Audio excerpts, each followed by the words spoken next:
क्योंकि gatekeeper that time entrance exam admission test होता था, आज हम लोग को लाइफ में फॉलो हो रहे हैं। तो सोचिए उस समय एडमिशन टेस्ट, तो सोचिए जहाँ के गेट कीपर इतने महान हों तो यहाँ के गुरु कैसे होंगे।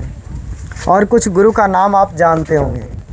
नालंदा के गुरु थे राहुल भद्र, शील भद्र, नागार्जुन, वसुमित्र, वसु संगा, तिस्तिपंकर, वेनसांग, फाहियान, नरोपा, तिरलोपा, बैरोचना, शांति देवा, शांति रचता, गुरु पद्मशंभवा, धर्म कीर्ति, चंद्र कीर्ति, दावा टप्पा, श्री विष्णु, अशंगा, धर्मापाला, ये सब यहाँ के मुख्य गुरु थे।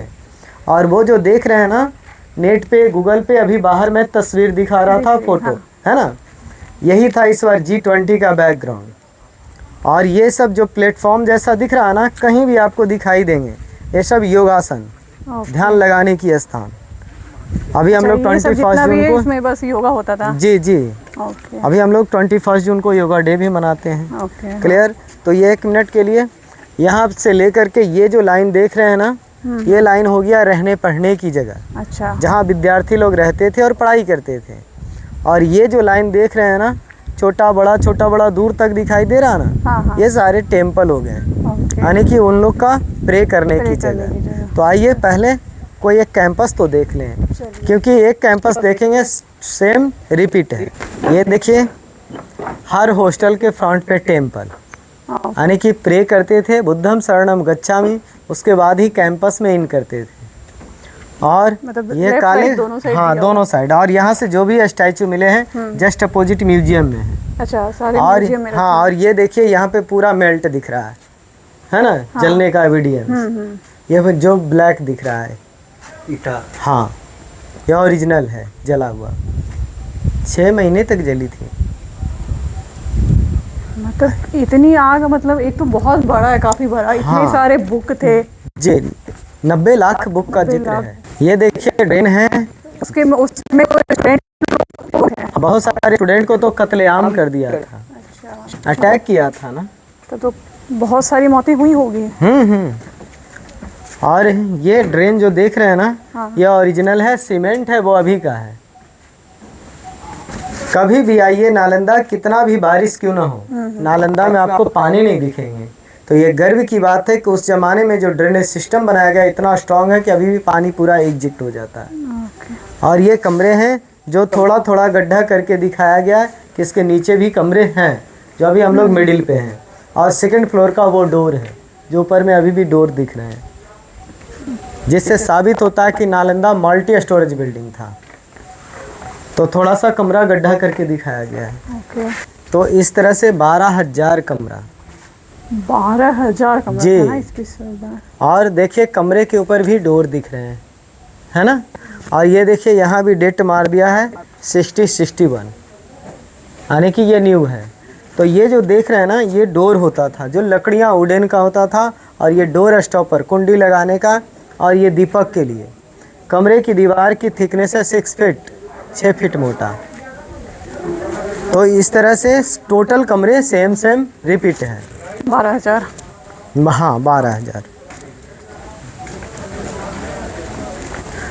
और इस तरह से 10 किलोमीटर में 108 हॉस्टल, यानी कि 108 हॉस्टल और 108 विषय की पढ़ाई होती थी।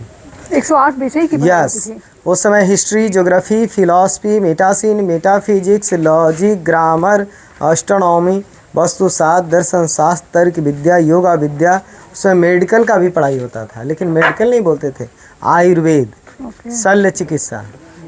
उस जमाने में सर्जरी की भी पढ़ाई होती थी। वो तो सीमेंटेड था, ओरिजिनल ड्रेन। नहीं तो बारिश आएगा तो ये भर जाएंगे, ये पौंड हो जाएगा, तालाब हो जाएगा। सोचिए उस ज़माने का नाली अभी भी काम करता है। तो ये कमरे में रहते थे, ये खुली आंगन में पढ़ते थे। ये गुरु का स्थान हो गया। और पहले भी गुरु का स्थान ऊंचा, आज भी ऊंचा है, हमेशा ऊंचा। आज इसके नकल पे शांति निकेतन है, रविन्द्रनाथ टैगोर, जहाँ ओपन में क्लास होता है। ठीक है, तो हर हॉस्टल का आंगन ही क्लास है। और ये नहीं कि यहाँ के बच्चे दूसरे कैंपस में, क्योंकि मैंने बोला था सब्जेक्ट वाइज ये कैंपस है। ठीक है, आइए यहाँ पे लेवल काट के दिखाया गया है। ये कुमार गुप्त का लेवल, ये हर्षवर्धन का लेवल, थोड़ा थोड़ा गड्ढा। और सीढ़ी से ऊपर तीसरा राजा Devpal, Gupta period, Harsha period and Pala period. ये 2 कमरे हैं जो स्टोर रूम है। यहीं से जला हुआ चावल मिला है जो म्यूजियम के हॉल नंबर 4 में है। और बड़ा बड़ा हांडी मटका मिला है, इसलिए इसको स्टोर रूम बोलते हैं। और उस ज़माने में बिजली नहीं था, लेकिन हमारे नालंदा के लोगों को मालूम था प्रकाश का प्रवर्तन का नियम, जो हम लोग फिजिक्स में पढ़ते हैं, रिफ्लेक्शन ऑफ लाइट। आइए मैं दिखाता हूँ 2 स्टोन। ये देखिए, ईस्ट और वेस्ट में 2 स्टोन है। ये माइका स्टोन है, माइका को हिंदी में अब्रक बोलते हैं। और 1 2 3 हॉल है ना, यह एक सिस्टम से सेट था। इस पर सन लाइट पड़ती थी, मून लाइट पड़ती थी, और यह मंदिर को और आंगन को लाइटेड करता था। आज इसका इस्तेमाल हम लोग सोलर प्लेट में कर रहे हैं, आयरन में कर रहे हैं, कॉस्मेटिक में कर रहे हैं, हवाई जहाज़ का मिरर में कर रहे हैं।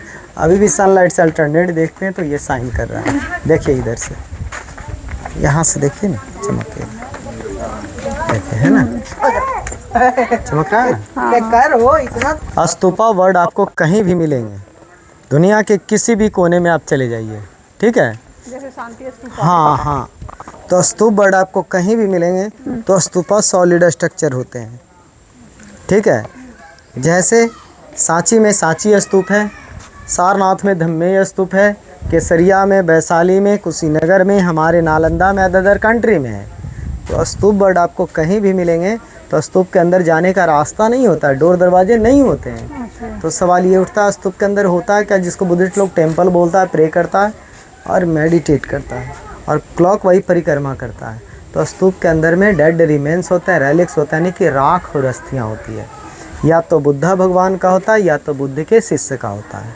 क्लियर। तो हो सकता है कोई महान गुरु हो, प्रोफेसर हो, उनकी मेमोरी के लिए, उनकी यादगारी के लिए उनका भी एक स्थान दे दिया गया हो। बहुत सारी स्तूपा हैं जो उस साइड में हैं, ठीक है।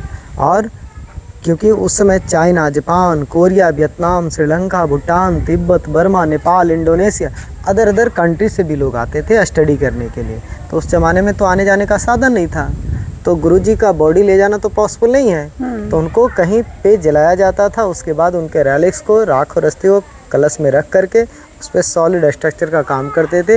वो हो गया स्तूपा। क्योंकि बौद्ध धर्म में मूर्ति पूजा नहीं होता था। बौद्ध धर्म जब 2 भागों में बटा, एक हीनयान और एक महायान।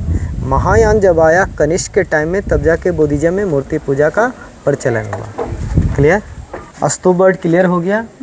पाली भाषा में मंदिर को चैत्य बोलते हैं, क्योंकि मैंने बताया था अभी जस्ट कि बुद्धिज्म में मूर्ति पूजा नहीं होता था। तो जनरली वे में जो हम लोग टेम्पल देखते हैं, उसी तरह के टेम्पल को बोलते हैं चैत्य। चिंतन करने की जगह को चैत्य बोलते हैं, विपासना करने की जगह को चैत्य बोलते हैं। यानी कि गेट, दरवाजे, अंदर में गॉड की स्टैचू, मंदिर के अंदर जा कर के पूजा पाठ और स्तूप को परिक्रमा करते हैं क्लॉकवाइज। क्लियर। तो ये सब जो पिलर दिख रहा है ये पुराना ही है ना? हाँ, ये सब पुराना है, सारे पुराने जी। ही है ना? कहीं कहीं सपोर्ट दिया है। तो आप ध्यान देंगे, इस तरह से मैंने बताया। और ये कमरे का जो साइज है ना सर जी, ये 10 बाई 10 का है। तो एक बच्चे के लिए स्टैंडर्ड साइज माना जाता है 10 बाई 10। हाँ, तो एक बच्चे के लिए आराम से। और यहाँ पे कुछ दीपक वगैरह लाइट के लिए, या तो बुक, या तो सेल्फ, या तो गॉड की स्टैचू। और ये रहा दरवाजा। इनमें सवाल ये उठता है कि इसे जलाया क्यों गया। हाँ ना, है ना, तो बहुत इम्पोर्टेंट है। तो सवाल ये उठता है, तो मैं थोड़ा दंत कथा भी जोड़ दूंगा, ठीक है। वो कुतुबुद्दीन ऐबक का सेनापति था, दिल्ली सल्तनत, ठीक है। तो उस समय बख्तियार खिलजी उसका सेनापति था, और उस समय हर अपने गुलाम को या अपने सैनिक को बताया जाता था कि तुम ये एरिया को जीत करके लाओ। तो उस समय यहाँ से बख्तियारपुर एक जंक्शन स्टेशन है, ठीक है ना। हाँ हाँ, बख्तियारपुर।